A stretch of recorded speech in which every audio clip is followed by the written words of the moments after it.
Demokratska stranka je večeras u Smederevskoj Palanci održala opštinski odbor i započela praktično kampanju koja se vodi već 6 meseci u suludim vremenima, u suludoj ekonomiji, u suludoj privredi, u suludim životnim standardima i u svemu suludom što je sproveo Aleksandar Vučić i Srpska napredna stranka. Mi smo stranka koja je pre 24 godine rekla stop represiji, stop torturi. Mi smo jedini ti koji danas mogu da kažu stop Aleksandru Vučiću i njegovoj diktaturi koju sprovodi u svim životnim sferama.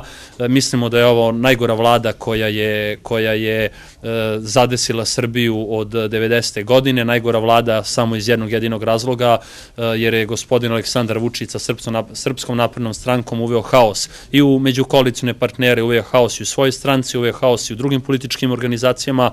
Građani teško žive, Demokratska stranka jedina zrela politička organizacija, zrela jer prosto nisu menjali svoj program 24 godine, koja može da se suprotstavi protiv svega što je loše u Srbiji, a sve što je loše u Srbiji se oličava u jednom jedinom čoveku, je to Aleksandar Vučić i Srpska napredna stranka. Mi smo na sednici glavnog odbora koja je održana pre samo 10-ak dana rekli da je većinu Demokratske stranci protiv saradnje sa Srpskom naprednom strankom. Ne želimo da sarađujemo sa onima koji su bili na državnim funkcijama kad je ubijen Slavko Ćuruvija, a danas tobože sa najvećim kriminalcima Miloradom Ulemekom, Legijom i ostalima koji su ubili premijera Đinđića, osuđuju i pronalaze tobože neke ubice, a tada su samo bili ministri informisanja. Videli smo da ne postoji ništa od 100 milijardi evra investicija, videli smo da ne postoji ništa od kanala Morava-Vardar, videli smo da nisu ispunili ni jedno jedino obećanje. Zbog toga su ljudi koji mogu, znaju i hoće da rade ovaj posao, a nalaze se samo u jednoj stranci, a to je Demokratskoj stranci,